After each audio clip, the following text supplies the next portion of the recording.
ndabisubiramo nizere ko umusore Shami bakunda ari umuyisilamu.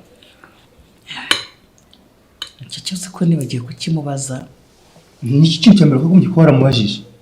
Ikindi ntabwo byabisobanutse hano kwa Haji. Kumva umukobwa wacu ngo azanye umuntu utari umuyisilamu mu rugo. Never and ever ntibishoboka. Byabaraga mu munwa byo. Abantu bo muri indi dini ubwo twabashobora dute. Icyo kintu ukimubwire agishyire mu bwonko. Ndaza kukimuganiriza mubaze. Ariko ndamuganiriza natabwije ubwo ndayimubwira byumve. Ahubwo se dusanga ubwo atari cyangwa dusanze ari we byaba ari amahoro. Ntabwo nshaka kumva icyo kintu. Bariya nzamubwira mutwereke. Turebe ko wenda nta wamenya ariko gusa yamukunze se twakora iki kindi.